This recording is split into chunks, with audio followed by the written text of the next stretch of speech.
සුබදෑසනක් සියලුදෙනාටම මේ අවස්ථාවේදී සියලුම නායකයන්ගෙන් ලේකම්තුමන්ලාගෙන් නියෝජිතයන්ගෙන් අවසරයි. ඒ වගේම මාධ්‍යවේදී ඔබ සියලු දෙනාගෙනුත් අවසරයි. මම හිතනවා විශේෂයෙන්ම මේ රැලියට සහභාගී වෙනකොට එක්සත් ජාතික පක්ෂයේ සහභාගී වෙන්නේ ඇයි කියලා ගොඩක් කට්ටියගේ කුසුමුසුවක් තියෙනවා. මේක වෙනත් වූ පක්ෂයක දෙයක්. මම එකක් මතක් කරන්නට ඕනේ.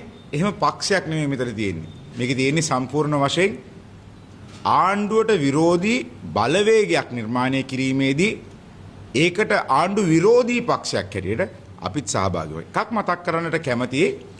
මේ රට බංකොලොත් වෙච්ච වෙලාවේ, මේ රට අගාධයකට වෙච්ච වෙලාවේ, මේ රට ව්‍යසනයකටපත් වෙච්ච වෙලාවේ පක්ෂපාත ભેදකින් තොරව සම්බන්ධ වෙච්ච කණ්ඩායමක් මෙතන ඉන්නවා. එදා රනිල් වික්‍රමසිංහ මහත්තයා රට බාරගද්දි දැන් අද අපි දකිනවා කැබිනට් ඇමතුරු කියනවා ඒගොල්ලන් බාරගත්තේ තෙල් පෝලින් තිබ්බ රටක්, ඒගොල්ලන් බාරගත්තේ රටේ සංචිත තිබ්බ නැති රටක්, එහෙම කියලා කියන අවධියක ඒක තනියෙන් ඒකට නායකත්වය දෙන්න රනිල් වික්‍රමසිංහ මහත්තයා ඉදිරිපත් වෙද්දී ඒ රට කරගෙන යන අවුරුදු දෙක සහයෝගය දුන්නේ මේ සියලුම බලවේගයන් එකතු වෙලා. අද බ්‍රේක් නැති වාහනයක් පල්ලමක ඇක්සලරේටරෙන් යනවා වගේ දකින්නකොට අපිට ඒක ඒ අපේ රට කියන ඒ වාහනය වැටෙන්න දෙන්න හැකියාවක් නැහැ. මම හැමදාම කිව්වා වගේ වැඩක් කරන්න දුන්නෙත් නැති, වැඩක් කරන්න දන්නෙත් නැති ආණ්ඩුවක් තමයි අද අපේ රටේ ඉන්නේ.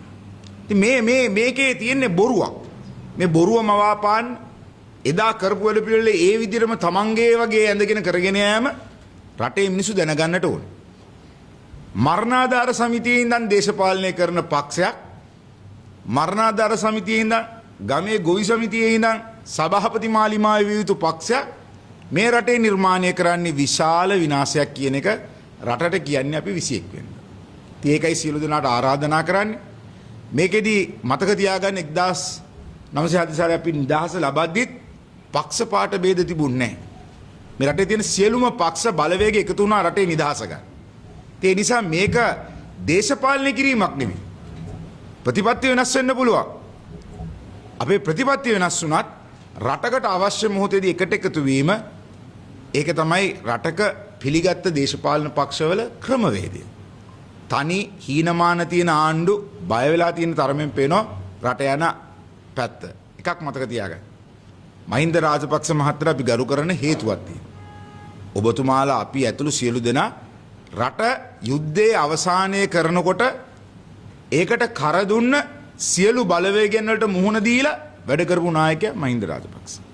රට ව්‍යසනයකටපත් වෙච්ච වෙලාවේ එකෙක් බාර ගන්න හිටපු නැති වෙලාවේ ඒක ගොඩ දාලා සංචිත හදලා තෙල් පෝලින් නැති කරලා සුද්ධෝ ගෙන්නලා මේ රට යථා තත්ත්වයටපත් කරපු නායකයා රනිල් වික්‍රමසිංහ මහත්තයා. ඉතින් මේ දෙපළ එකතු වෙලා අනිත් කණ්ඩායම් සියලු බලවේග එකතු කරගන්න එකේ වරදක් යම් කිසි කෙනෙක් දකින්නවනම් ඒ මිනිස්යාගේ මනස චෙක් කරලා බලන්නත් ඕනේ කියන එක මේ අවස්ථාවේදී මතක් කරගන්නට ඕනේ. ඒ නිසා මම විශ්වාසයෙන් කියනවා අපි 21 වෙනිදාට මේ බලවේගය නිර්මාණය කරන්නේ මේ රටේ අන්ධ කරලා තියෙන මිනිසුන්ගේ ඇස් නැවත වතාවක් විවෘත කරන්න කියන එකයි අපේ අදහස. 21 සාර්ථක කරගන්නවා.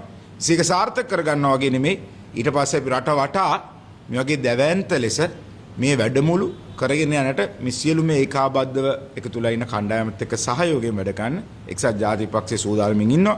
ඒ වගේම එක්සත් ජාතික පක්ෂයේ සමිති ජන බලවේගයත් සමගත් එකතු වීමේ වැඩ පිළිවෙල වෙනම යනවා. ඔවුන්ගේ සහයෝගයත් මම හිතනවා යම් යම් මට්ටමකින් ඔවුන් මේකට සම්බන්ධ වෙයි කියලා අපි බලාපොරොත්තු වෙනවා. තවත් දින දෙකක් තියෙනවා. රටේ ඔක්කොම පක්ෂ එකතු වෙනකොට ඒගොල්ලන් විතරක් තනි වෙන එකක් නැහැ කියලාත් මම විශ්වාස කරනවා.